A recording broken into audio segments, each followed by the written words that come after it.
Hello and welcome to 15 Minute Game. My name is Tony and don't forget to hit that like and subscribe button for more videos. And welcome to the final Inside Star Citizen for a few weeks as we all prepare for 3.10. There's still no word on when it's coming. However, after reading the Eva Carty bug list, Jesus, that's a lot of bugs. So I don't know, hopefully next week.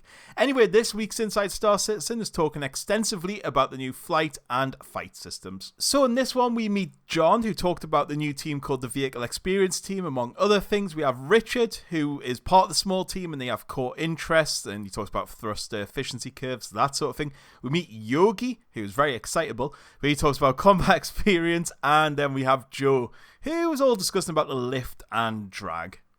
This section went on for about 10 minutes, so I've wrote down quite a few notes and I'll go through them now. The final tweaks to atmospheric flight and thruster efficiency is on the way. Atmospheric flight and combat should be different in atmosphere and in space, so basically they don't want it to feel the same, which is very true, it shouldn't. And they want you to bring you closer to the action as well, so they want you to be a bit more like, World War II dogfighting type thing. And it's going to make you ask, what ship do you want to actually bring into that atmosphere? So for example, if it's a windy, stormy planet, do you really want to bring a tiny little aerodynamic ship into there?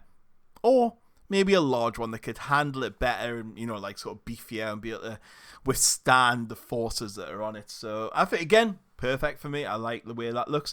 You have to take care of your ship more. ICS won't help you as much now. So you're not flying going, ICS will cover all that. The automatic stuff involved will take care of that. It won't as much now. It's going to be more realistic, and he says that you'll feel the air around you. You'll feel it pull and push and that sort of thing.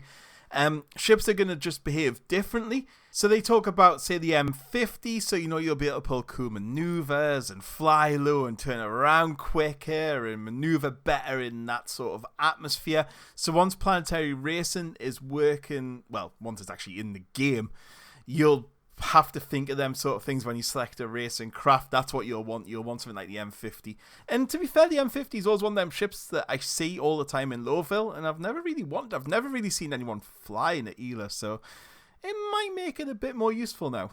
They then talk a little bit about how the wind will affect your ship. So basically, if you're on a planet and it's really windy, I know we talked before about if you've got a smaller craft, it's going to get battered around, but also you've got to think of if you're pulling, say, a tight left turn, and the wind happens to be in that direction, the wind is going to catch you.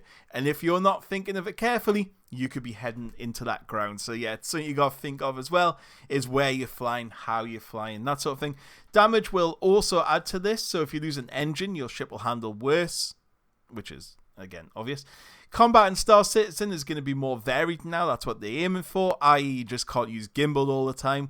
More player choice, and things will be closer and more dynamic. So they want you to get in close to your enemy and fight and think about your SCM speed, target locking, and that sort of thing. They're going to bring a more look-based targeting system, which will use free look or tracking software, like tracking IR. You can lock or pin a target, so you can pin up to 3 ships, even friendly ones. So if you're like, actually, I want to keep an eye on my friend over there, how he's doing, you can pin him and then just watch them as you go. What this means is you can target and share sync with your crew, and this is just the first step, and you'll be able to coordinate targets. So this is going to improve over time, but what you'll be able to do, say you're wanting to target another ship second, you can pin it, then the person in the turret will also be able to see that pin, and then you can go, right, okay, once I've taken this one out, we're going to go for this one. So that should add a lot to the sort of cooperative play and people in turret, and that's where we move on to the turret. So there's a new turret UI. They'll deal more damage. It's going to be multi-crew is more deadly because turrets are just going to be way more used in gameplay now with the new UI improvements. There's new features being improved on, and with the tagging, the marking, and all that sort of thing. You've got a lot going on there for turrets. I tend to fly alone, but once AI turrets are involved, hopefully this means that you can go inside there. And they say, you shouldn't be able to have a light fighter against a craft with a turret. You have to think a lot more about how you approach your target. And the velocity turret can be controlled by the mouse wheel, kind of like walking, and also it can be controlled by the HOTAS too. So if you've got a flight stick, you can use one hand to control it. So again, all very positive changes there.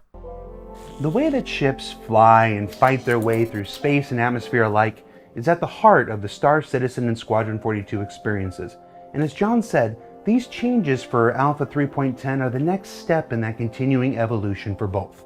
If you'd like to learn more about what's happening, you can check out the comlink that's currently available now on the robertsspaceindustries.com website, as well as keep an eye out for when wider PTU testing becomes available for all so that you can get in and try it yourself.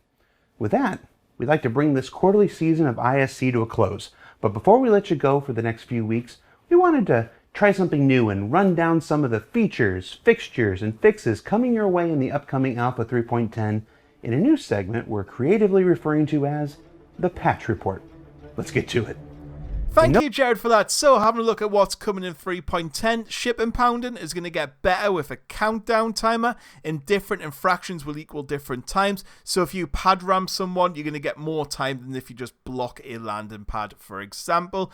Delivery missions, thank God, yay, I love them, are getting a complete overhaul with local deliveries that will have multiple pickup and drop-off locations. That is great. There's also going to be some extra drug ones as well. Ship customization with painting is coming, and you'll be able to use in-game money to paint your ship. It didn't say what ships or what colours, so it'll be interesting to see how that comes out. You've got the electric guns with the sniper and the pistol. Body dragon is going to be a thing. I'm looking forward to giving this a try, see what you can do with it. Restricted Areas version 2 is coming out, which means no more red areas, and you'll have basically your guide or glide patterns to your landing zone. So that should keep you from being autopiloted into the ground, which has happened to me so many times. And then obviously we've got what we've just been talking about, which is the high-speed combat changes and flight, and they're going to slow down gimbals and missiles and stuff like that. We all know about that. That's all coming. We've got AI improvements, which are going to use cover more often. FPS will then become more dynamic and interesting, so they'll hide behind things, grab ammo, that sort of thing. The M50 is getting visual upgrades, and the Car2Al is getting loads of changes in 3.10. Grim Hex is getting a new area and hangars, so this is going to be for the betting office and racing. New Babbage is also getting hangars and the new factory line store. And finally, Planets and Moons will be getting their derelicts, outposts, and caves coming back, which were all lost when they went to version 4 Planet Tech. And there we have it for that quarter. So that's it for Inside Star Citizen for a few weeks. Up and coming now will be lots of videos on 3.10, so I'll be checking out all the updates, especially New Babbage, and Grimhex is an area I've really been to, so I might go and have a little bit of an explore of that as well, because it'd be nice to see what it's like. I know it's a dangerous place, so I always kind of avoid it. So there'll be lots of videos to do with all this sort of stuff. I hope you enjoyed this video. I'll see you again soon. And if you want to leave a comment below of just what you're looking forward to and changes, leave it and we'll discuss it next time. And I'll catch you all later. Goodbye.